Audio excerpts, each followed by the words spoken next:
Hello, and welcome to episode 46 of Mr. Wizard's Workshop. The topic this week is deep work. What the heck is deep work? Here's the definition from the person who coined the phrase: professional activities performed in a state of distraction-free concentration that push your cognitive capabilities to their limit. So this type of work creates new value, improves your skills, and produce results that are hard to replicate, or doing the work is hard to replicate. It's a skill that allows you to quickly master complicated information and produce better results in less time. It's also the anti-pattern for the bogus concept of multitasking. So the term was coined by Cal Newport, who's a computer science professor at Georgetown University, author of Deep Work, Rules for Focused Success in a Distracted World, and several other excellent books. But the content from today's presentation comes pretty much from this book and my experience with working with this thought. So in the book, he points out that modern knowledge workers are rapidly forgetting the value of doing this deep work and are, in fact, losing the ability to do it. He also introduced the concept of shallow work, which is logistical, administrative tasks and duties that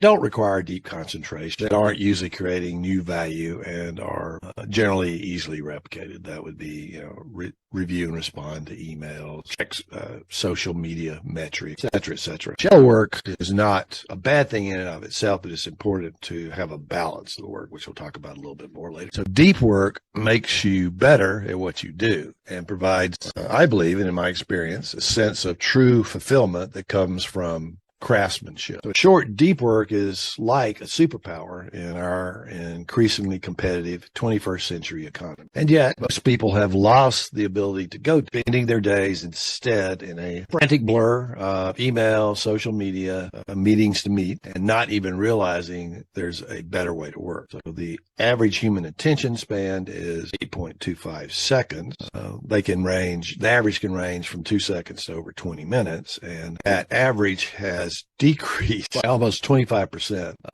from 2000 to 2015. I bet it's gone down even more now, but this is the date of the research that I found. So the age of network tools, that would be email, social media, SMS, the internet, and 24-hour access to them, knowledge workers have unfortunately increasingly replaced deep work with the shallow work alternative. So they just default to almost all or exclusively shallow. You spend enough time in a state of frenetic shallowness, you permanently reduce your ability to do deep work. It has impact on your brain. So this world shift towards the shallow, whether you think it is philosophically good or bad, the reality is it is what it is, but it opens a massive economic and personal opportunity for the relatively few people who recognize the benefits of resisting the trend and prioritizing. So deep work has great value in the 21st century for two reasons. We now have an information economy that's dependent on complex systems which change rapidly. And to remain valuable in this economy, you really have to master the art of quickly learning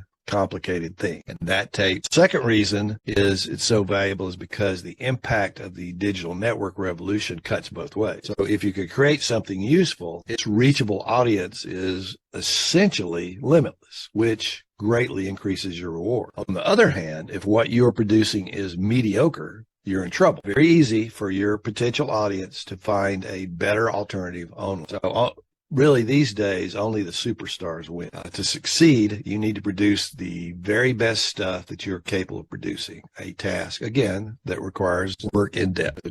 Deep work is not, in other words, an old-fashioned concept or skill that is now falling into irrelevance. Instead, it's a crucial ability for anyone looking to move ahead in a globally competitive information economy that has a tendency to chew you up and spit you out if you aren't really earning your keep. So here's the deep work hypothesis from the book. The ability to do deep work has become increasingly rare, which I believe is true. At the same time, it is becoming increasingly valuable in our economy. As a consequence, the few who cultivate this skill and then make it the core of their working life will thrive. So the action item for the week is actually just take this quiz. So I'm going to give you two scenarios, and then the question will be, or decide, are either, both, or neither of the two scenario examples, true examples of deep work.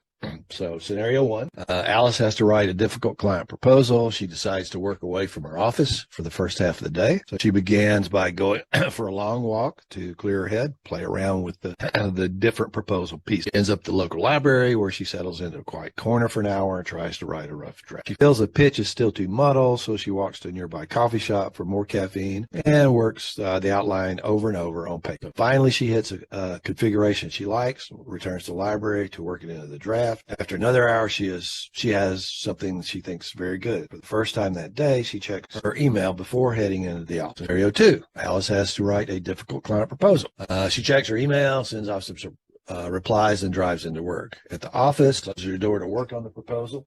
Finds it hard going, sticks with it for a couple of hours. She only checks her email a few times an hour during that period, much less than her normal habit, and peeks at Facebook to relieve her boredom only once.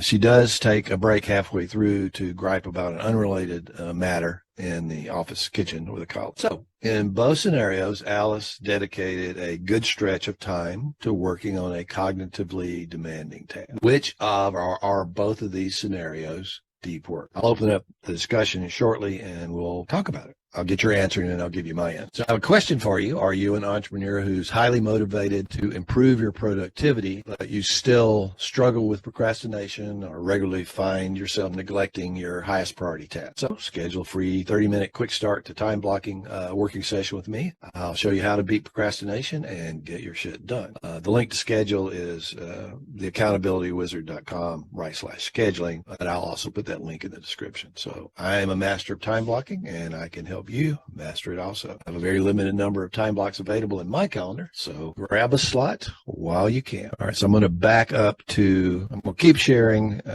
make sure everyone is able to talk, and then back up to the scenarios. I'm sitting on scenario one right now. People think they have the obvious answer. Oh, hello, Gina. Hello, Morris. Hi.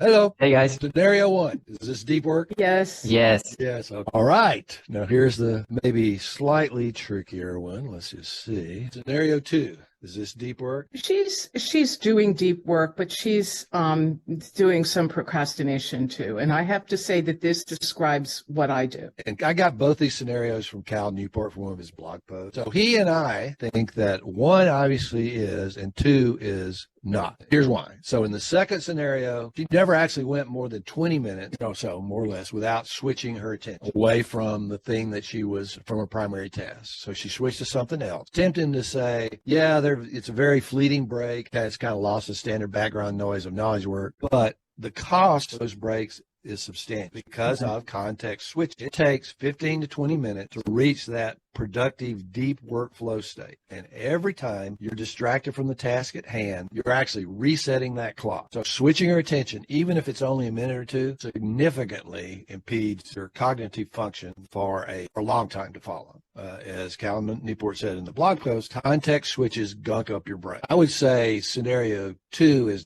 definitely not deep work, and it's probably not the ideal way to work. Now, see, when I do creative writing, I do take, if I find myself getting blocked, I do take a break. A lot of times I'll do work on my coloring app or something. But what you're saying is that you can take breaks, but the breaks have to be going along with the flow of your brain. And it is very, very well known that writers walk in order to unblock. So there's certain strategies that are better to do in order to unblock. And then that's what's being stated here. Yes, and it's perfectly valid to take a break, and Cal Newport recommends taking breaks, but it's actually one of his four strategies or tactics for putting all this into place, which I'm going to start talking about next week, which is get comfortable with boredom, which sounds weird, but the break should actually be boring. You could be walking, or it could be if it's in the flow. So you're walking, it's a break away, but you're still in the flow and thinking, or completely stop. Okay, I got to rest my mind for a minute. I mean, a lot of times, even when I do that, I just get up and walk around for a few minutes. I don't go check, okay, let me see how many subscribers I have now on YouTube. or Yeah, let me see. I want to yeah, check. oh, look, oh, I got 5 more subscribers. Woo.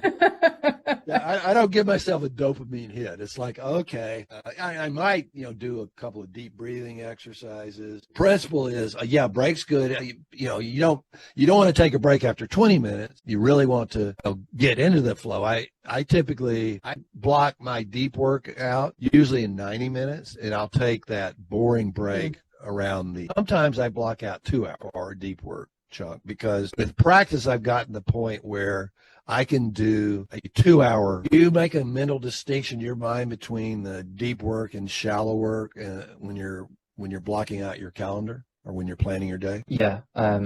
I think the goal is to do as much deep work as possible. Yeah. Like certain tasks are just not possible. When you have I don't know, I don't think you can have a time block for answering, replying emails and do it in a focused way. Or maybe that's just me, but the email inbox or chat messages, it's just by nature. You don't get into a flow. Because you send an email, you receive another one. It's like, oh gosh, that's email time. But for other tasks, I really try to get into deep work. But the reason why I asked about scenario 1 is I found this example so interesting because this sounds like a really great day of work. Yeah. Like this sounds so wonderful. She does this long walk and I love doing this. I love going for walks, or I usually do go for running. If I'm stuck with something, I go for a run because it's so nice to move your legs and think about it, marinating the topic in my mind before I have to sit down and do something. So she does that. She finds a quiet corner at the local library and she works for an hour. And then after an hour, she gets stuck. So what does she do? I don't know. She doesn't play Candy Crush on her phone. No, she gets up. She goes for another walk. Yeah. And she grabs a coffee. This sounds so wonderful. Like another walk, It does. cup of coffee. And she finds another place where she feels comfortable. Yeah. Does another hour of like fully focused, uninterrupted work. So if we want to be cynical, she worked for 2 hours, but produced I'm sure, and speaking from my own experience, in those 2 hours, she produces more than someone stuck in an office for 8 hours. Yeah. And the second scenario is like, I was just thinking, well, if you have an office job, there is no way you can live out scenario 1. Like, because you have to be in the office, you have to be in the cubicle or at your desk. You'll need to see you online, things like that. The scenario 1 is deep work. And at the same time, it's like, yeah, I want to do that. Maybe I need to start going to libraries and coffee shops. Like, this sounds awesome. Yeah, exactly. Well, and let me give you the counter argument. So I spent many years in cubicle land. You can actually do this. I mean, many projects I was on, even when I was on site, back when I was on site, I might say, hey, I'm going to go when the weather's, I'm going to go for a walk. Or I'm going to walk over, the office was within 5 minutes of a coffee shop. I'm going to walk over to the coffee shop and take a break. That's perfectly fine with the people I reported to because I knew I got shit done. So it's not, I just kind of making the casual point, it's not an impossible scenario, even if you're an employee and working in an office. It's easier if you're working from home. Yeah, you're right. Yeah, we kind of segued here into that. It just struck me that this scenario 1 is so good. In so many ways. What would keep you from putting scenario 1 in place? Yeah. Well, there's one thing. We don't really have coffee shops here. Okay.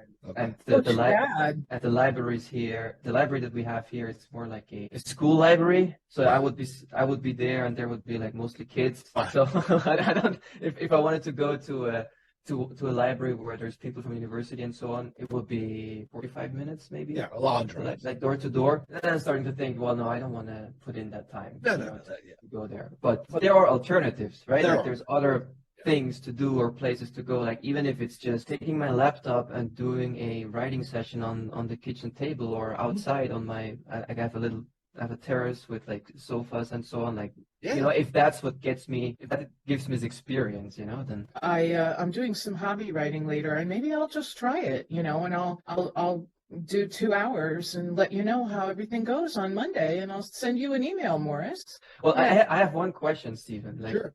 From your experience, if you schedule 90 minutes of focused work, and this is really something that struck me in scenario 1, you schedule 90 minutes focused work, but after 1 hour, right? Like, because sometimes we get stuck just because that's part of the work. Is it okay? I feel like that's the moment where you go for a walk or drink a tea, coffee, whatever. Don't play games, don't go on social media, not that kind of stuff. But if you're stuck, taking a break feels like the right thing to do, even if today's deep work session was shorter than I wanted. I build in a 5-minute break every hour, regardless. So even if I wasn't stuck, I would be, and I might just, if I'm kind of in flow, I might just get up, stretch my arms, walk around for 2 minutes and come right back. Either way, I'm going to take that very brief, clear my head break. But then if I am kind of stuck, I'll come back after I take the break and I'll still stick with it for 30 more minutes, try to get unstuck. Because that, as you said, part of the work is thinking. The cognitive work. So if I'm stuck, it's like, all right, what's another angle here? Let me work with this draft. So say I'm stuck on the script, for example, I will keep going for that next 30 minutes, even if I am stuck. I'll automatically take the break and then I'll come back. So does that answer your question? The other thing that I will do is if I'm really in the flow and I hit the 90-minute mark, if I don't have a required a scheduled meeting right after, I might move my calendar around and keep going for another 30 minutes. Does that make sense? Yeah. No, it's interesting. It's very helpful to to hear how you and Gina and others manage this. Yeah, All right. I belong to a virtual writing group, and the way that we do it, we have either 2-hour blocks or 3-hour blocks. At the 25, starts on the half hour. So at the 25, we come back and we check in, and then we go back into our writing. And I have been so incredibly productive just doing that. All right, guys. Well, thanks much for. I think it was a very interesting discussion. So The scenario 1, scenario 2 was awesome. That was fun. Very interactive. That was cool. Yeah. Like a quiz. Yeah, I love that. Yeah, quiz. Here's the test. Awesome workshop. See you. Bye. Take care, guys. Bye. Bye-bye. Thanks for watching this video recording from my live weekly workshop. Every Sunday, I feature instantly actionable steps you can take to overcome procrastination, increase your productivity, and get your shit done. Followed up by Q&A and discussion with the live participants. I really hope you found this video useful and you feel like watching it was time well spent. Please post any questions or comments you have. I always answer posts. I'd appreciate it very much if you would like this video and subscribe to my channel. And if you know anyone that would enjoy and benefit from this particular episode, please send them the link. Stay productive, my friends.